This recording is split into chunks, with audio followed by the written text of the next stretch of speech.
Assalamualaikum warahmatullahi wabarakatuh. Bismillahirrahmanirrahim.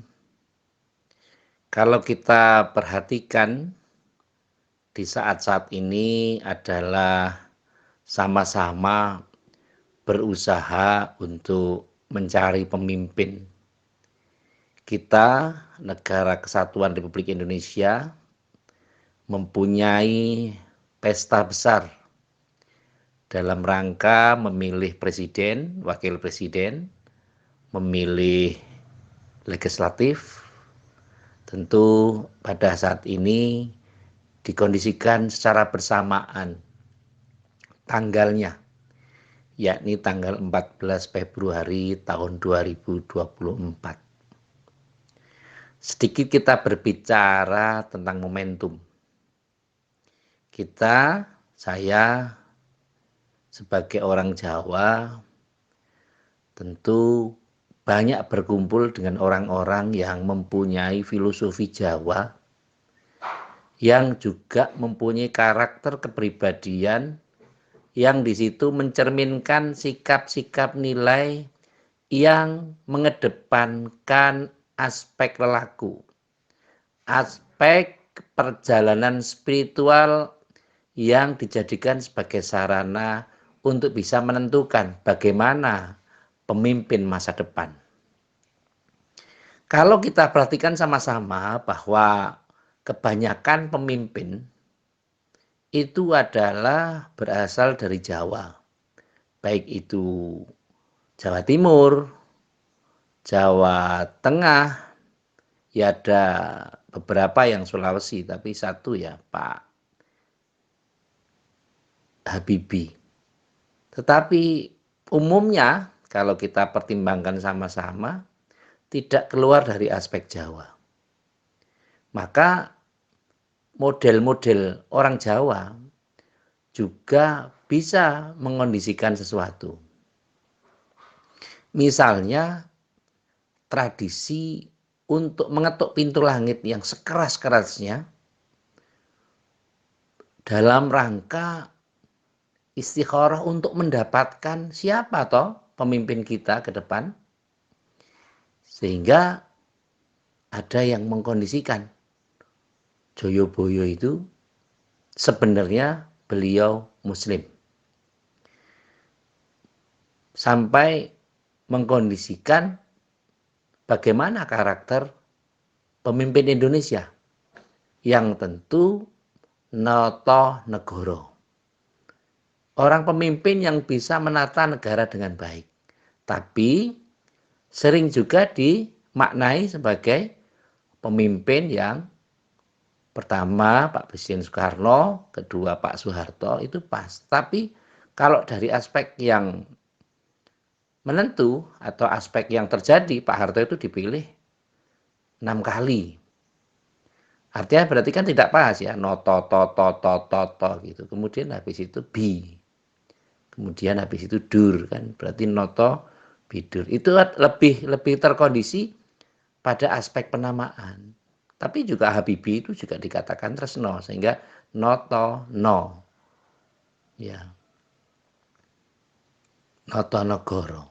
Itu sebagai aspek yang juga diartikan sebagai polarisasi, sebagai pola untuk menentukan proses perkembangan bangsa yang berkelanjutan menuju ke arah yang lebih baik. Negara Indonesia ini negara kaya, meskipun Orde Baru katanya menghabiskan untuk kroni, kata dulu ada istilah KKN, kolusi, korupsi, dan nepotisme. Tapi ternyata juga rakyat Indonesia juga banyak. Konon sekarang ini Indonesia ini rakyatnya adalah nomor 4 terbesar di dunia. Itu menunjukkan bahwa sak miskin-miskinnya Indonesia, itu populasi penduduknya sudah sangat banyak. Tidak terpengaruh oleh adanya gejala-gejala ekonomi yang seperti apa, devaluasi, inflasi, itu tidak terpengaruh terhadap rakyat Indonesia. Nah, yang demikian ini juga akan menunjukkan bagaimana generasi-generasi sekarang meninjau aspek siapa toh pemimpin kita masa depan sebagai pengganti Pak Jokowi, Insinyur Haji Joko Widodo. Bapak Jokowi ini sebuah presiden atau kiai yang mempunyai visi ke depan yang luar biasa. Tentu beliau juga manusia biasa. Ada kelebihan, tentu juga banyak kekurangan. Tetapi kita harus mengakui bahwa di tangan Bapak Jokowi, Indonesia menjadi lebih baik. Itu harus diakui. Dan yang perlu kita pahamkan lagi adalah siapa generasi pengganti Pak Jokowi berikutnya. Ada hal yang menarik. Pesantren merupakan satu kondisi yang sudah sangat luar biasa dalam membantu berdirinya, keberlangsungannya, dan membantu kelancaran pemerintah dalam upaya mencerdaskan kehidupan bangsa.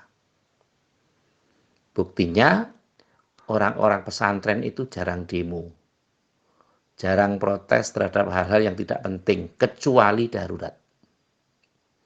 Dan ini membuktikan bahwa santri itu tidak hanya sekedar mahir secara intelektual, tetapi juga dia mempunyai kecerdasan secara spiritual. Dan ini jarang dimiliki oleh orang-orang yang tidak santri. Biasanya orang hanya mengedepankan ini intelektualnya begini, emosionalnya begini, tapi tidak memikirkan bagaimana spiritualnya.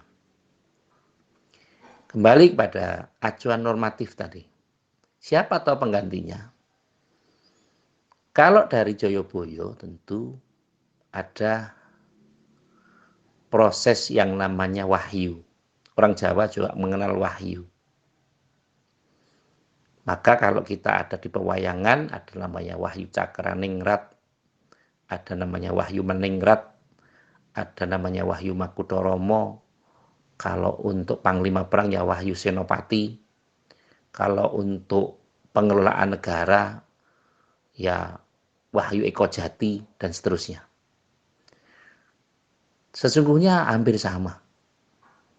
Karena yang dibutuhkan saat ini orang yang mengerti tentang bagaimana tata kelola ketatanegaraan. Bagaimana orang yang mengerti tentang bagaimana penderitaan dari orang-orang kecil atau wong cilik. Saya cenderung kepada istilah grassroots, akar rumput. Karena wong cilik itu berarti kan ada wong gede. Ada, tentu saya tidak bisa mengomentari kalimat-kalimat ini, tetapi setidaknya kita harus berpikir juga kreatif, inovatif, karena setidaknya pertama pemimpin itu harus bisa masuk dalam hatinya masyarakat, hatinya rakyat. Sehingga perlu ada kolaborasi bagaimana pemimpin itu harus mampu bertirakat, prihatin. Apa caranya? Tentu kalau sekarang ya dengan mengunjungi masyarakat, dengan kampanye, dengan mewakafkan kehidupannya untuk kepentingan bangsa dan negara, untuk kepentingan masyarakat, untuk kepentingan rakyat. Sehingga tentu ada istilah satrio, berjiwa kesatria. Satrio piningit sinisihan wahyu. Kalimat ini perlu saya sampaikan, terutama untuk generasi-generasi Z, generasi-generasi X, yang tentu mungkin akan sangat belum mengenal istilah ini. Tetapi saya ingin sampaikan bahwa orang-orang yang telah ditunjuk menjadi calon wakil rakyat menjadi calon pemimpin negara itu telah mempunyai keistimewaan-keistimewaan itu. Mengapa demikian? Ya mereka akan mempunyai harismatik secara individu atau harismatik secara nasab keturunan.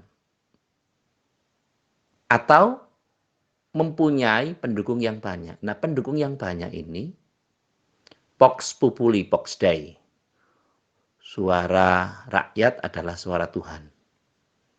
Dan itu sebenarnya tidak menggambarkan hal yang berikutnya. Karena yang saya maksud adalah bahwa pengganti yang sekarang ini mempunyai pola pemikiran, pola kebersamaan dan keberlangsungan pembangunan. Itu kalau mereka tidak peka terhadap bagaimana rakyat Indonesia, bagaimana karakter masyarakat Indonesia bagian barat, masyarakat Indonesia bagian tengah, masyarakat Indonesia bagian timur, itu akan sangat sulit. Dan saya yakin kalau tidak kewahyon, tidak mendapatkan wahyu, bahasa saya tidak ada karisma bagi mereka, maka akan sulit diterima oleh masyarakat. Ya tentu ada yang bisa menerima, ada yang belum bisa menerima. Tetapi hal ini merupakan satu kondisi tantangan. Apakah mereka mampu mengimplementasikan kalimat-kalimat saya tadi? Satrio, Pinandito, Sinisihan Wahyu. Artinya apa? Mereka juga mengerti tentang tata kelola pemerintahan, tata negara, peduli pada rakyat, tapi juga berbakti atau menyembah Allah Subhanahu wa taala. Ada kanugrahan yang diberikan Allah. Kalau dalam bahasa negara atau kerajaan namanya wahyu keprabun. Apakah Indonesia ada seperti itu? Tentu tidak sama ya antara Indonesia karena Indonesia republik bukan kerajaan. Tetapi setidaknya masyarakat kita perlu mengerti tentang hal ini. Mereka akan berjuang untuk mendapatkan sesuatu. Berbeda dengan kiai-kiai zaman dulu. Kenapa ketika Hadrutu Syekh Ki Hasyim Asy'ari ditanya, presiden kita besok siapa, Bapak? Dengan tegas beliau menjawab, Insinyur Soekarno. Padahal waktu itu Insinyur Soekarno itu belum apa-apa. Tetapi karena istikharahnya ulama, waktu itu diragukan apakah. Ternyata sebagai sang proklamator, mengatasnamakan bangsa Indonesia, tidak ada yang protes. Atas nama bangsa Indonesia, Soekarno, Hatta. Nah, Pak Soekarno didampingi oleh Bapak Muhammad Hatta. Inilah yang menjadikan kita perlu mengedepankan tidak hanya perilaku intelektif, tidak hanya sekedar menuruti kemauan-kemampuan emosional, tetapi juga harus mengedepankan aspek spiritual. Supaya apa? Supaya kita bisa mengetuk pintu langit yang sekeras-kerasnya untuk mendapatkan informasi yang akurat terhadap siapa yang nantinya akan memimpin negara ini.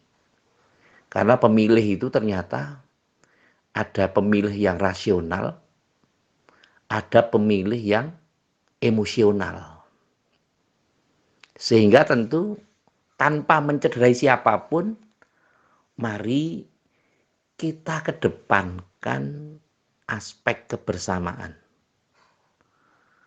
Artinya apa? Kita harus mengikuti ahwalul ulama. para kiai, para santri, para ulama. Ulama yang seperti apa? Ulama yang kita yakini kredibel.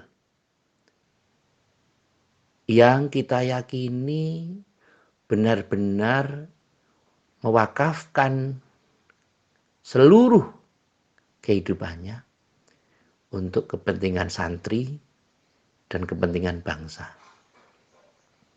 Karena sekarang ini banyak OPB, orang pinter baru. Kalau dulu ada namanya OKB, orang kaya baru. Sekarang ini ada orang pinter baru. Sehingga monggo tentu memilih pemimpin sesuai dengan kriteria-kriteria itu. Saya hanya sedikit menyampaikan hal-hal yang urgent, yang penting, setidaknya menurut saya penting, untuk bisa memberikan gambaran. Bagi pemilih-pemilih yang emosional, tentu mari kita gunakan akal sehat. Kita gunakan seluruh pola pikir kita, seluruh pola kehidupan kita, seluruh pola kesehatan kita, untuk bisa mendapatkan sesuatu yang terbaik. Karena sebenarnya kita sendiri adalah pemimpin. Yang minimal memimpin kita sendiri. Dan setiap pemimpin pasti akan dimintakan pertanggungjawaban. Dan saya berharap kita tidak mendapatkan pemimpin yang setelah mereka menjadi pemimpin, maka harta negara dibagi-bagikan kepada kelompoknya masing-masing. Misalnya dari NU, ya pemimpinnya terus membagi-bagi harta untuk orang-orang NU saja. Sementara orang Muhammadiyah, orang Persis tidak diberikan apa-apa. Kalau sudah menjadi pemimpin, ya harus perilaku adil. Karena adilnya pemimpin itu sangat diharapkan oleh masyarakat. Tidak merampok untuk kepentingan golongannya masing-masing. Nah, maka yang demikian ini perlu kita jadikan sebagai wacana. Bagaimana pemimpin hambek adil paromorto atau paromo arto, adil paramarta. Ini penting. Karena Indonesia, bumi yang kita pijak ini bukan milik kita, tapi titipan untuk anak cucu kita. Maka kalau kita menjadi pemimpin, hendaklah bisa bermanfaat untuk rakyat, bermanfaat untuk bangsa, dan bukan memanfaatkan rakyat dan memanfaatkan bangsa untuk kepentingannya sendiri. Jadilah pengurus yang baik dan bukan menjadi penguras yang baik. Kalau kita menjadi penguras, tentu harta negara akan habis setelah kita memimpin. Jadilah trendsetter dan bukan menjadi follower. Jadilah generasi penggerak, bukan generasi yang penggertak. Jadilah generasi yang action, bukan menjadi generasi yang naratif. Inilah yang perlu kita pahami sama-sama, sehingga ke depannya yang sedikit ini menjadikan pertimbangan. Siapa toh ke depan yang layak, baik dan bisa dijadikan sebagai sarana untuk bisa memimpin negeri ini ke arah yang sesuai dengan apa yang diharapkan. Merawat jagat dan membangun peradaban. Karena saya memahami bahwa pemilu itu bukan tujuan. Pemilu itu hanya sebuah kondisi yang harus dilewati. Misalnya saya ingin ke Jakarta, saya lewat Kebumen, saya lewat Purwokerto, itu hanya sebuah etape saja. Tujuannya adalah bagaimana supaya kita bisa menyelamatkan bangsa dan negara. Kalau kita sudah mempunyai tujuan itu, maka siapapun pemimpinnya, berarti itulah yang terbaik. Tapi apapun kondisinya, menyelamatkan bangsa dan negara merupakan harga yang tidak bisa ditawar-tawar lagi. Karena apa? Itu tadi, jangan terjebak pada perlintasan atau pada jalan saja. Kalau kita ke Jakarta mau ke Kebumen itu hanya kita lewati, mungkin mampir saja tidak. Ke Gombong, mungkin kita hanya tahu, oh ini Gombong, ya sudah, lewat saja. Tidak usah kita pikirkan bahwa, wah ini nanti kalau di Gombong bagaimana? Enggak perlu. Pemilih presiden dan wakil presiden serta legislatif adalah sebagai jalan saja.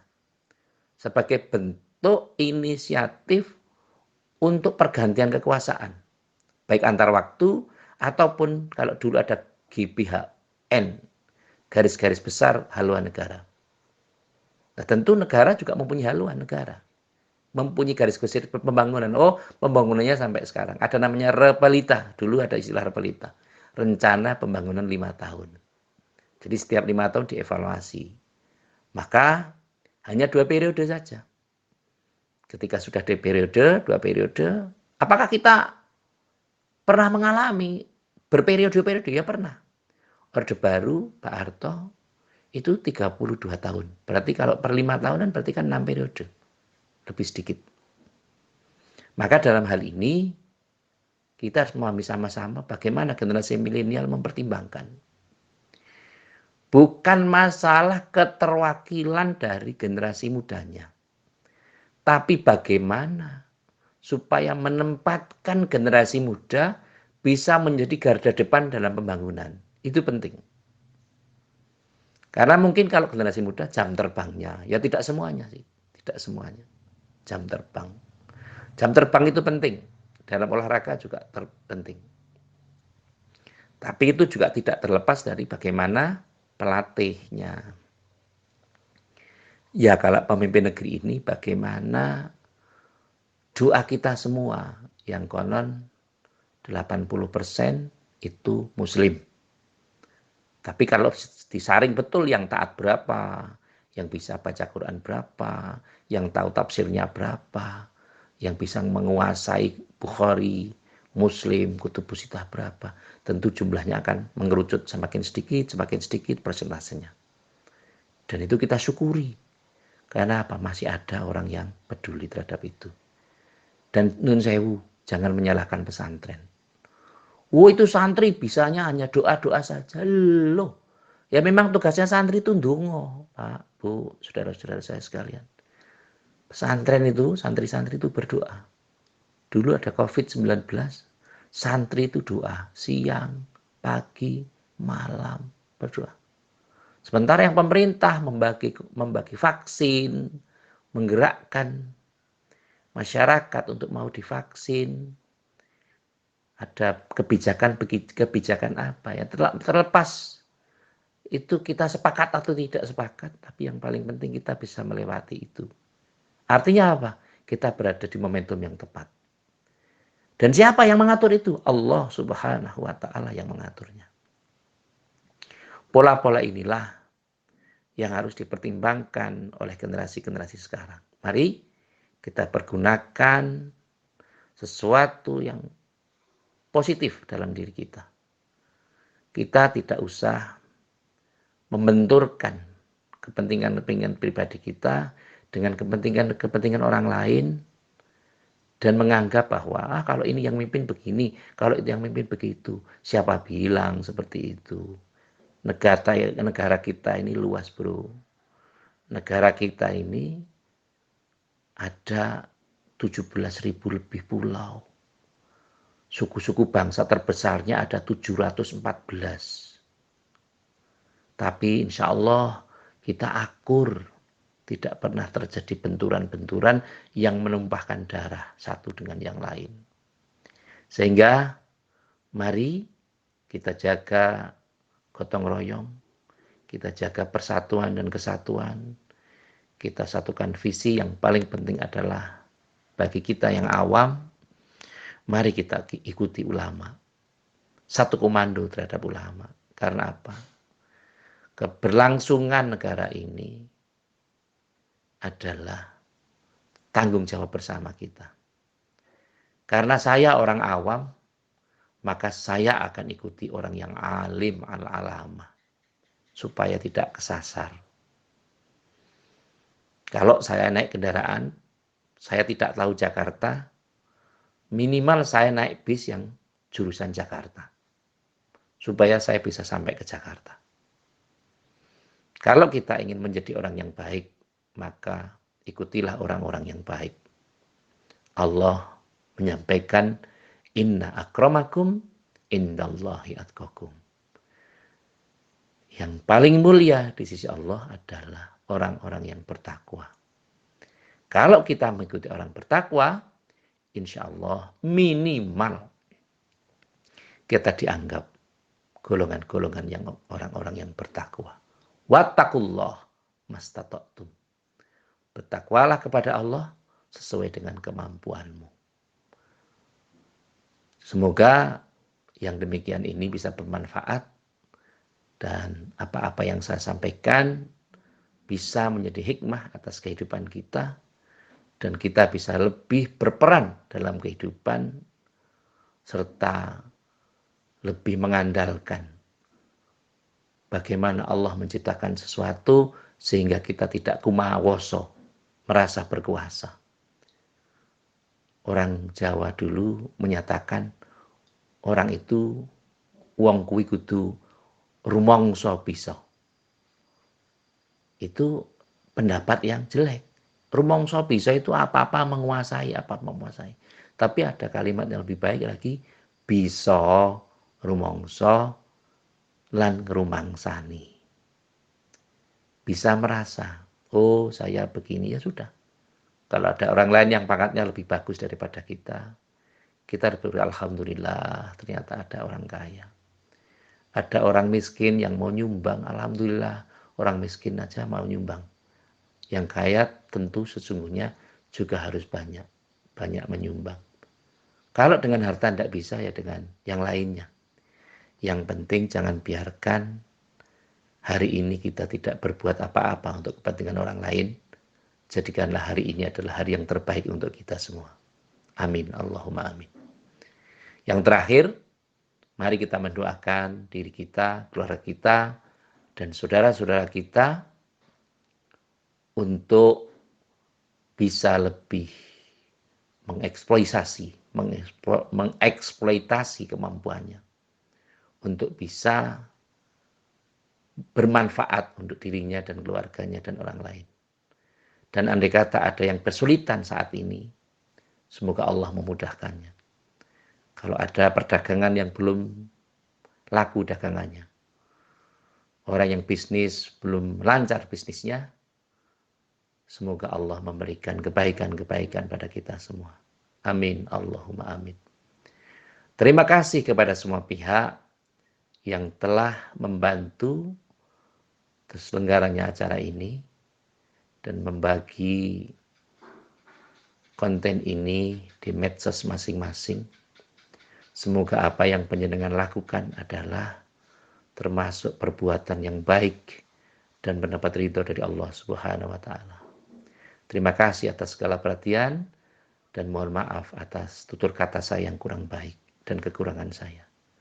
Saya akhiri, wallahul muwafiq ila aqwamit thoriq. Wassalamualaikum warahmatullahi wabarakatuh.